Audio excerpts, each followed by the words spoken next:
All right, y'all, what's going on? It's Combo Breaker 99. I am back with another video, all box and everything. Make sure y'all subscribe. All right, y'all. So I've been busy the past few days, past week or so I haven't really been able to drop too many videos. But shout out to my new subscribers. We're hitting over 500 over here now. But I will start trying to stay consistent now over the next few days, drop some more videos, because there's some fights that have been announced or at least been ordered by the WBC that I want to talk about. And that's what I want to talk about in this video here, this particular fight between Errol Spence Jr. and Keith Thurman that's been ordered by the WBC. There was a nice little list of fights that they have ordered that I can get behind. I like the Wilder Ruiz fight, Shakur Stevenson versus Isaac Cruz. It's got some interesting fights on this list, but this one actually had more fire to me maybe 3-4 years ago when Keith was the unified champion and Errol was the IBF champion. That was the fight to make, right? I really wasn't even thinking of Crawford Spence at the time. Thurman Spence was the fight to make, right? But since then, everything just kind of went in different directions. Errol's now the 3-belt champion, without the help of Keith Thurman. And Keith Thurman just kind of, fell back after injuries and inactivity, right? But now with Crawford Spence just in limbo right now, everybody's trying to put together something for these guys. Crawford, he's on his own now. He's trying to do his thing with BLK Prime. But then you have Errol Spence, who has mandatory duties. You know what I mean? He has 3 belts, so he's gonna have to choose between 3 mandatories for his sanctioned bodies. And it seems like right now, WBC, their goal is to mandate a fight with Keith Thurman at this point. And as y'all know, the Keith Thurman fight is a fight that Errol Spence has already kind of thrown out the window. And he says he doesn't even want to give Keith Thurman that chance anymore since, he kind of put him on the back burner, right? But now Suleiman, the WBC, they're ordering this fight and they're kind of putting it on Errol at this point, because since the negotiations with Crawford fell through, it's like you got to do something, right? You got to fight one of these mandatories, either Boots or Staniotis, or it's going to be Thurman. And at this point, it's looking like it's Thurman. In my opinion,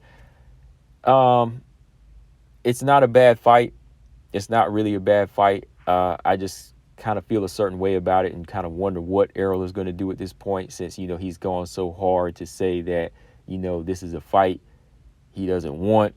And, he's throwing it out the window, and he's kind of stood on his square about this fight and just always saying that, nope, Thurman's never getting that chance. I'm never going to give it to him. So it kind of has everybody in the boxing world kind of thinking, like, what's going to be his decision? Is he going to stick to his score? Is he going to stand on his square? Is he going to stick to his word? Or will he go the other route and defend his 3-belt championship, right? And that's where I'm kind of stuck. Now, that's why I'm saying, like, sometimes these fighters, they can't speak too soon, because to a certain extent, you are your own boss, but you still have obligations to make. You still have mandatories, and you still have to follow a certain suit. Like Errol Spence, to a certain extent, he does do his own thing, but he's still under a management with Al Heyman. He's still under a contract with Al Heyman, and he has 3 belts. He has 3 belts, and these mandatories have to follow through. Whatever the WBC wants to do as far as, making the next contender, that's what you have to follow. So when Errol said, he didn't want to do the fight, I already kind of thought, like, it's really not going to be his decision. It's really not going to be his decision when it comes down to it. Now, if he wants, he can vacate it. Yeah, I think if he vacated, I give him a lot of respect for it. If he wanted to vacate and say, you know what, I'm going to let the WBC have that belt, let Thurman do whatever he wants with it. I'm going to go off and fight Staniotis or Boots. I would really give him a lot of respect for that.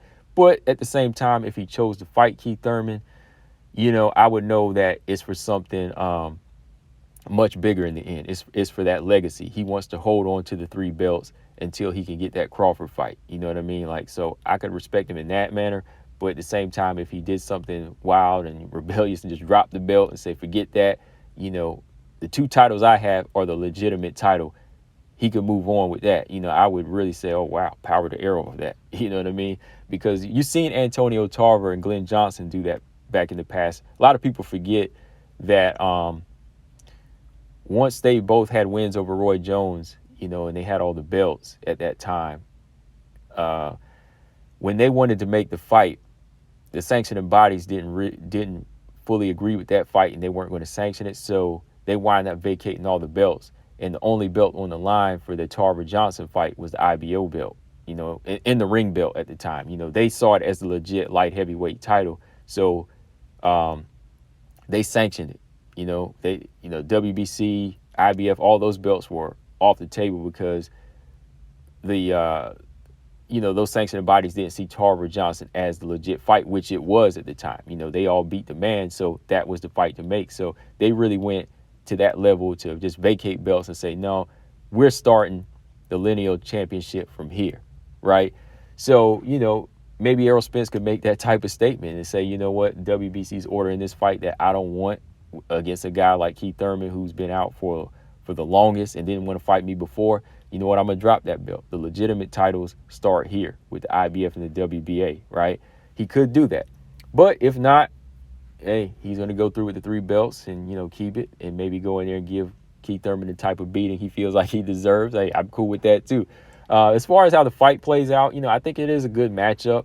Maybe 3-4 years ago it would have been better, but I'm kind of interested in seeing how it would play out. Keith Thurman did make his return, almost 10 months ago now against Mario Barrios. Pretty shutout win for him, clear-cut win. I mean, Barrios did have his moments in that fight, but for the most part, Keith Thurman was still that slick boxer, good range, popping his jab off, some good power shots here and there. Still a little susceptible to the body.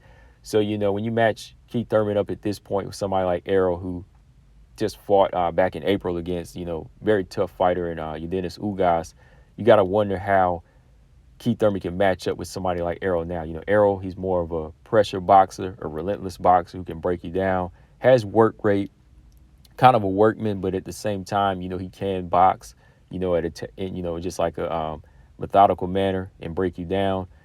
Keith Thurman, I think he's more of the rangy guy in this type of fight. He has more of the hand speed, accumulation type of punches, but he can also set up, power shots. He can set up those overhand rights as well. He can step in and out. Sometimes he keeps his hands down a little too much, and he can go on the bike a little bit. And I think that's where Errol, he could have success stalking and cutting the ring off. If guys like what is his name, Jose Zito Lopez and Mario Barrios could cut off the boxing ring on Keith Thurman, imagine what somebody like Errol can do. Errol keeps his hands high.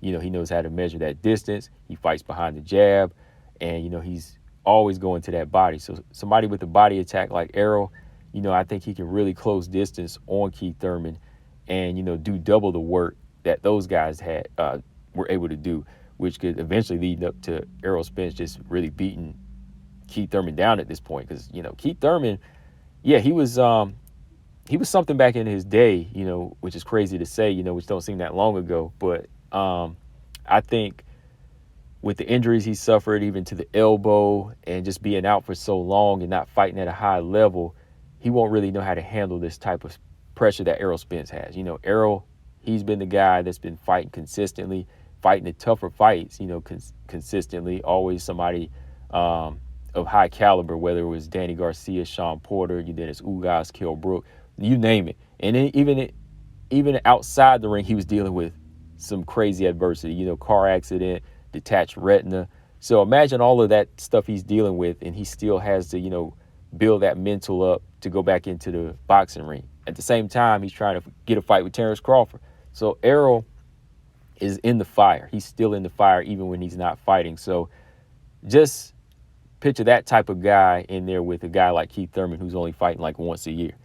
Errol, he's only fighting like once a year, but again, like I said, he's just consistently training and always fighting top level competition as well, right? So imagine that guy in there with somebody like Keith Thurman, who's injured and only fighting once a year. I think that would be a very, very dangerous matchup for Keith Thurman at this point. 10 months off, no tune-up fight for him. I'd have to say, Errol would go in there and just really dominate, possibly stopping him in the late rounds. I got to give Keith Thurman credit. His chin is solid. He's been dropped in the Pacquiao fight, but he's been able to recover. He's mostly just been hurt to the body. So I think that's where Spence would target in that fight, and that's where downfall would be for Thurman in a fight with Errol Spence. But yeah, I'll talk a little bit about this fight a little bit more. I might start doing like some early look breakdowns on these, and I'll pick out certain things as far as how they match up and how I think the fight would go. Because I'm going to go back and watch some of Keith Thurman's old fights as well, and watch some of Errol's, and just kind of do something as far as like who has the better jab, who fights through adversity, and who has the most power, and just something like that. I'll work on something like that for y'all. But yeah, man, this fight here, like I said, I'll take it at this point because it still is a better fight than David Avanesian. In the meantime, while they try to work things out with Spence and Crawford for 2023, these guys have got to stay busy. They have got to stay busy. And when it comes down to it, Keith Thurman is still a better name on Errol Spence's resume than David Avanesian is on Terrence Crawford's, which we'll talk more about later, guys. Let me know what y'all think of this fight. Combo Breaker 99. I'm out. Subscribe. Peace.